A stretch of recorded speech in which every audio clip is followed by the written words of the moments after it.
Here now is Republican Senator Tommy Tuberville from Alabama. Senator, great to see you. Thank you so much for being here. Before we get into all the details about the filibuster and what's going on in terms of process and inside the Beltway, how much longer can our leaders avoid stuff we really care about and focus on stuff that we really want to be done? Thank you, David. First of all, great opening. Second of all, Joe Biden goes to Georgia the day after University of Georgia wins a national championship in college football. He wasn't first on the menu there today, so he picked a bad day for that. But it's like everything else, though. All the timings have been off. Everything they've done in this past year, they've tried to destroy the country. It's exactly opposite of what any normal person, normal adult, normal leader would have done. But, of course, they're trying to blow up the filibuster now to make up for the problems that they've caused, because they want two things. They want power and they want to get reelected. And the only way they can do that is change this voting rights. And they want to make it so-called easier to vote, harder to cheat, which is directly opposite to this. But huge problems. You know, the filibuster is 60 votes in the Senate. That's what it should be. You know, the minority party part of the Senate needs a voice. But they want to have all the voice. They want to take 50 votes, pass everything they possibly can, because they know if they don't get some kind of Voting Rights Act done, David, they are going to get their tails kicked next November. It's coming. They know it's coming, and that's the reason they're spending all this time on this voting rights and the filibuster and not taking care of all the things they've screwed up. The virus, the border, inflation, government spending. We haven't spent any time on that. Yeah, but, the chance of them passing this thing is very small. You have both Senators Manchin and Sinema having clear objections to it. In some ways, Sinema's objections are stronger than Manchin's on this. It just seems to be that they're going after something that's an impossible dream that they're not going to get. We already have a simple majority in this building. It's called the House of Representatives. We don't need another House of Representatives. If we're going to go just cut the filibuster out, let's just combine both of them and save the taxpayer money. But it's ridiculous to even be talking about this. But again, it goes back to what they have not done. They have not taken care of this country. They have not taken care of the American people on both sides. They've absolutely destroyed everything that the past administration has done, and everything's out of control. So this is their only choice. Only way to keep power over dependency is what I call it. They want power over the people they can take care of, not power over all the people that pay taxes in this country. But, there's a very disturbing part of all this, and that's the rhetoric that the president has been using to push his policy, whatever they are. Voting rights. He's lying about voting rights. Even the Washington Post gave him 4 Pinocchios for his lying about the Georgia voting law. Lying about COVID policy, saying that nobody saw this coming, when many researchers around the world saw Omicron coming. And, of course, the biggest lie is the lie about economic policy, suggesting that spending trillions more is going to bring down inflation and a whole lot of other things. That's a very disturbing trend, the way they're trying to sell all this.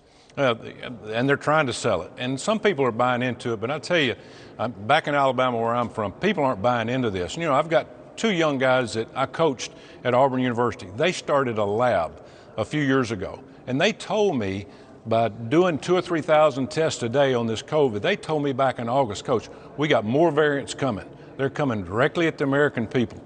Now, if you've got 2 guys that just started a lab that's in the business of doing this, you would think that these leaders, these so-called leaders we have over in the White House, would look into things like this, but they said they had no clue. Come on, what have they done with the money with the test? Yeah. The $150 billion we're supposed to have tests. We should have tests laying all over the ground. That's right. But you can't find a test. But, it's an absolute debacle. They don't know what they're doing. It's out of control. They've lost the people in this country, and they know it. Well, that's the reason. Yeah, they're worried about voting. They're even losing radicals who are running for office. I mean, Stacey Abrams not wanting to be seen in public with the president or the vice president is extraordinary. We had Newt Gingrich on Fox earlier. He spoke to this point. Let me just play that and get your reaction. Roll tape. I think she realizes that a photo op next to President Biden and Vice President Harris hurts her. It doesn't help her. I think she also agrees with the civil rights groups who think this thing is all phony. And I think it's a little bit puzzling why the president would put so much effort into what's clearly going to fail. So, Senator, why is the president doing this? I mean, I really have trouble understanding. Senator Schumer, I can understand. He's facing a primary challenge from AOC. He wants to be seen as far to the left as possible. I think that's, even though he knows it'll probably fail, that's why he's pushing it. But why the president? Well, as you just said, you know, the progressives are running this show up here in Washington, D.C. It is not the Democratic Party. President Biden, he doesn't know what train to get on. So he's listening to people in the background. He's listening to all of his advisors. Hey, we've got to get this Voting Rights Act deal done. We've got to do it early. We can't wait late. Things are going separate ways on us. We have no control. That's the reason he's doing this. He's doing it so he can help his base. And I think this is the worst direction for President Biden to go. He needs to go out there and help the American people and quit worrying about getting people reelected. Now, he's still, of course, selling BBB, the $4 to $5 trillion plan. That's the real cost of the thing.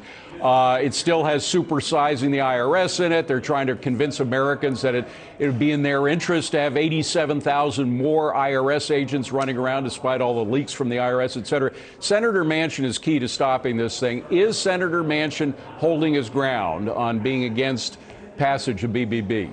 Yeah, he's basically told them, and he told them 2 months ago. They just weren't listening. He said, listen, I'm not for this. We're not doing this. You know, at the end of the day, you know, what I'd say is, listen, why don't we fix the